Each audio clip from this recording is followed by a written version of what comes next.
A União Europeia talvez seja hoje o bloco mais importante que a gente tem, porque não é somente um bloco econômico, mas é um bloco econômico e político. Ele já avançou um passo além daqueles blocos que a gente conhece, o Mercosul, como a gente conhece o NAFTA.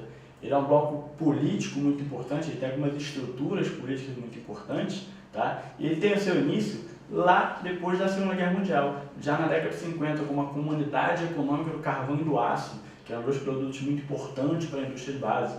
Seus primeiros países foram a Alemanha, Itália, França, Bélgica, Holanda e Luxemburgo. A partir daí, a União Europeia foi crescendo. Ao longo da década de 80, 90, ela aglutinou outros países. Hoje em dia tem 28 países, o último a entrar foi a Croácia. 28 países, apesar de estarem no continente europeu, que é um continente bastante pequeno, são países com realidades bastante distintas, né?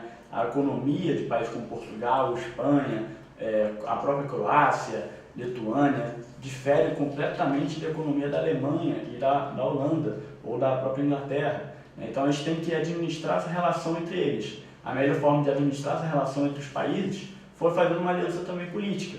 Hoje em dia, a União Europeia, por exemplo, ela tem um parlamento, né, a Câmara dos Deputados da União Europeia, com eleições periódicas. Então você tem algum conjunto de deputados que representa Portugal, um conjunto de deputados que representa a Espanha, um conjunto de deputados que representa a França, e por aí vai, dependendo novamente da população de cada país.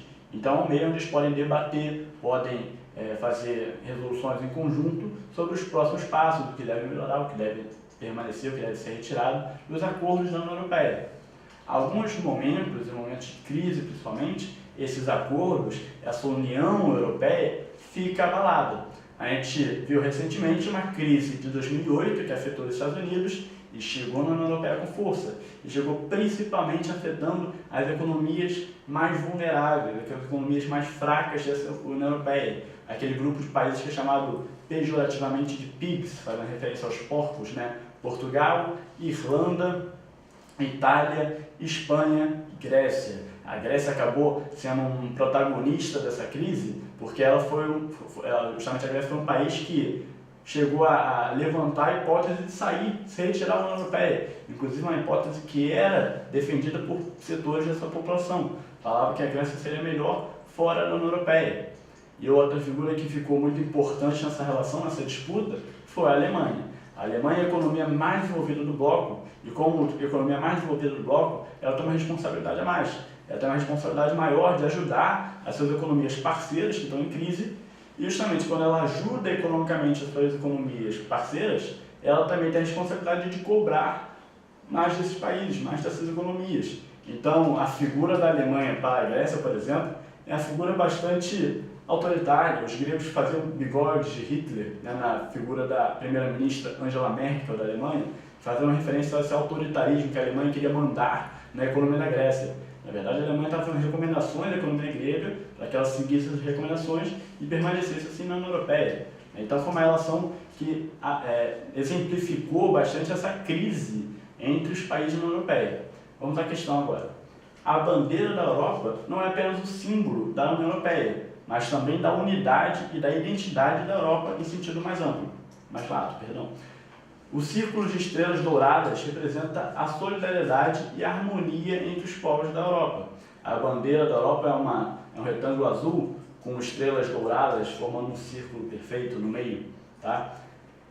Aqui se pode atribuir a contradição intrínseca entre o que propõe a bandeira da Europa e o cotidiano vivenciado pelas nações integrantes da União Europeia. Tá? Então, assim, a bandeira da Europa, como o próprio texto falou, pressupõe uma igualdade, uma irmandade entre as nações. Nenhuma estrela da bandeira da União Europeia é maior do que a outra estrela. Então, eles têm uma igualdade na sua existência naquele bloco. Vamos lá.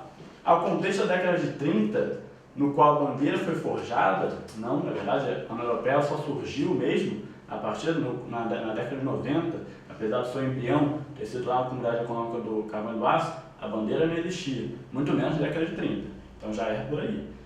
E que se pretendia a fraternidade entre os povos traumatizados pela Primeira Guerra Mundial. Não, ainda não, ainda teve outra guerra para abalar ainda mais a relação entre os países. Então isso aí está errado. Letra B. Ao fato de que o ideal de equilíbrio implícito na bandeira nem sempre se coaduna com os conflitos e rivalidades regionais tradicionais. Ou seja, esse equilíbrio mostrado na bandeira, esse ideal da União Europeia, não pode ser aplicado de uma maneira prática, com as rivalidades que existem internamente e, de fato, apesar de querer esconder, transmitir a sensação, o sentimento europeu acima das nacionalidades, essas rivalidades continuam existindo, como a gente viu aí. Então, essa daí está certa, mas vamos lá. C. Ao fato de que a Alemanha e a Itália ainda são vistas com desconfiança por Inglaterra e França, mesmo após décadas do final da Segunda Guerra Mundial? Não. Apesar de um setor de extrema-direita estar crescendo hoje em dia na Itália, né, se reavivando um pouco aquele sentimento do fascismo, não é algo que seja extremamente preocupante. A Alemanha tem uma democracia muito bem estável até agora, então essa preocupação com Inglaterra e França, por exemplo, não existe. Pelo contrário, a França que tem uma extrema-direita que está em ascensão, né, já foi a terceira colocada nas últimas eleições presidenciais. Vamos lá. D. Ao fato de que a bandeira foi concebida por portugueses e espanhóis que possuem uma convivência mais harmônica do que as demais nações europeias. Também não. A bandeira, não sei quem foi que concebeu a bandeira, mas certamente não foi os portugueses e os espanhóis. Mesmo que tivesse sido, não seria essa a intenção, ou esse o efeito, né, da concepção da bandeira. Então, a convivência entre portugueses e espanhóis mais amistosa que outros países, essa questão aí realmente viajou nesse sentido e não está correta. Letra E.